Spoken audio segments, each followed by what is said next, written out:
मुख्यमंत्री शिवराज सिंह चौहान ने शुक्रवार को राजधानी भोपाल में बड़ी सौगात देते हुए पशु एम्बुलेंस को हरी झंडी दिखाकर रवाना किया। अब प्रदेश के हर विकास खंड में एक पशु चिकित्सा एम्बुलेंस चलेगी। वहीं सीएम शिवराज ने मंच से संबोधित करते हुए कहा कि गायों के अवैध परिवहन करने वाले वाहन पर अब राजसात की कार्रवाई की जाएगी। मुख्यमंत्री शिवराज सिंह चौहान ने शुक्रवार को राजधानी भोपाल के लाल परेड मैदान से गौरक्षा संकल्प सम्मेलन में एम्बुलेंस को हरी झंडी दिखाकर रवाना किया। मुख्यमंत्री ने भाजपा प्रदेश अध्यक्ष विष्णुदत्त शर्मा के साथ मिलकर गाय का पूजन किया। साथ ही गुलाब की पंखुड़ियों से मुख्यमंत्री ने गौपालकों का स्वागत किया। कार्यक्रम की अध्यक्षता प्रदेश शासन के पशुपालन एवं डेयरी मंत्री प्रेम सिंह पटेल कर रहे हैं और गौ संवर्धन बोर्ड कार्य परिषद के अध्यक्ष स्वामी अखिलेश्वरानंद गिरी विशिष्ट अतिथि के रूप में उपस्थित है। मुख्यमंत्री शिवराज सिंह चौहान ने गौरक्षा संकल्प सम्मेलन को संबोधित करते हुए कहा कि प्रदेश में गौवंश वध प्रतिबंध है और अब अवैध रूप से गायों का परिवहन करने वाले वाहनों पर राजसात की कार्रवाई की जाएगी।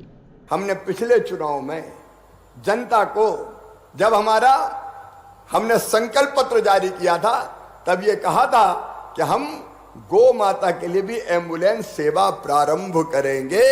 आज वो दिन आ गया है बहनों और भाइयों, आज वो दिन आ गया है जब एम्बुलेंस केवल इंसान के लिए नहीं होगी, गौ माता के लिए भी होगी और अन्य पशुओं का भी इलाज करना होगा।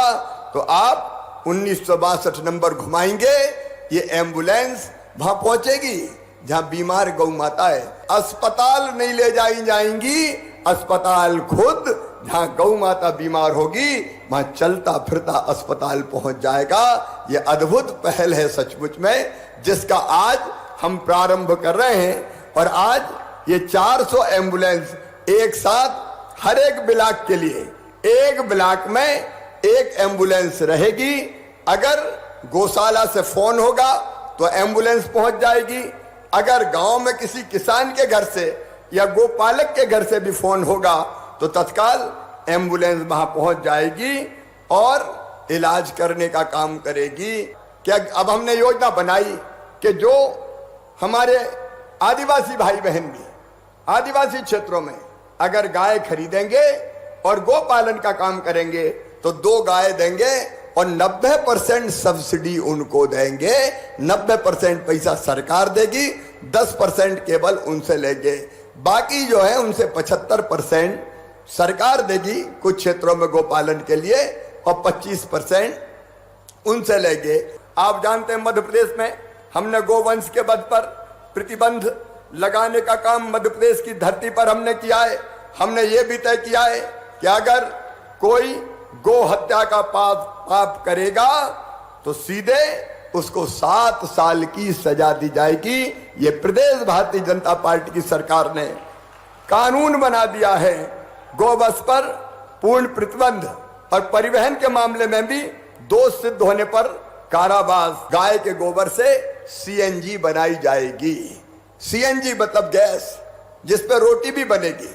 और जगह जगह हम गोवर्धन प्लांट लगाएंगे जिससे गोबर खरीदेंगे और गोबर खरीद के उससे हम सीएनजी गैस भी बनाएंगे, जिसका उपयोग अनेकों हैं। आप जानते हैं, उसके विस्तार में जाने की जरूरत नहीं है। तो अभी जबलपुर में काम चल रहा है, इंदौर में गोवर्धन प्लांट बना है। जगह जगह अब ऐसे प्लांट हम बढ़ाने का काम करेंगे। सभी गौ सेवकों को, स्वामी जी आपको भी ये निवेदन करता हूं कि गौशाला को एक तो हम लाभकारी बनाने का मॉडल बनाए, दूसरे कम से कम कितने भूसे की और दाने की जरूरत है, उसके लिए न्यूनतम राशि क्या हो सकती है, उसका पुनर्निर्धारण कर दिया जाएगा और वो राशि भी हम बढ़ाने का काम करेंगे ताकि गौशालाओं में गाय को पर्याप्त मात्रा में भूसे की व्यवस्था की जा सके। अभी आपके ध्यान में 190 करोड़ रुपए की व्यवस्था बजट से हमने गौशालाओं के भूसे के लिए की है। लेकिन स्वामी जी और गौ सेवकों से मैं कहना चाहता हूं, आप चिंता मत कीजिए। 190 करोड़ लगे, 280 करोड़ लगे, 400 करोड़ रुपया लगे, उसकी व्यवस्था हम करेंगे, लेकिन गौशाला में गाय को भूखा नहीं रहने देंगे। तो एक तो वैध परिवहन होता है गाय का, बैल का, भैंस का, गोवंश का, जिसमें भैंस शामिल नहीं है, लेकिन मैं कह रहा हूं कि वैध परिवहन में होता है। लेकिन अगर कोई अवैध परिवहन करेगा गो माता को काटने ले जाने की दृष्टि से, तो उसका परीक्षण करके वैध परिवहन जारी रहेगा, क्योंकि एक जगह से दूसरी जगह गो माता को या गोवंश को ले जाना पड़ता है। लेकिन अवैध परिवहन कोई करेगा तो अब उसका वाहन राजसात कर लिया जाएगा। ये कानून हम बना रहे हैं, क्योंकि बिना वाहन राजसात के लोग मानते नहीं हैं। छोटा मोटा जुर्माना करके छोड़ दिया तो ये कुप्रवृत्ति बनी रहती है। गोवंश की गणना होनी चाहिए तो वो गणना निश्चित तौर पर करेंगे, और एक गौशालाओं के प्रबंधन और गौशाला से संबंधित समस्याओं के लिए कोई एक डेडिकेटेड अधिकारी जिले में होना चाहिए, क्योंकि सब देखते हैं तो कोई नहीं देखता। और इसलिए अपर कलेक्टर स्तर का एक अधिकारी जिले की गौशालाओं के प्रबंधन के लिए और जो समस्या आती है उनके समाधानों के लिए अलग से नियुक्त कर दिया जाएगा, ताकि हमारे गो सेवक भी अगर संवाद और संपर्क करना हो तो उससे संपर्क करें। उसका नंबर भी जारी कर दिया जाएगा। जिन गौशालाओं के साथ जमीन दी गई है वहां अगर अतिक्रमण है तो वो जमीनें अतिक्रमण से मुक्त करवा दी जाएगी। वो केवल गौ माता के काम आए, इस बात की हम व्यवस्था करेंगे। भोपाल से उमेश यादव की रिपोर्ट।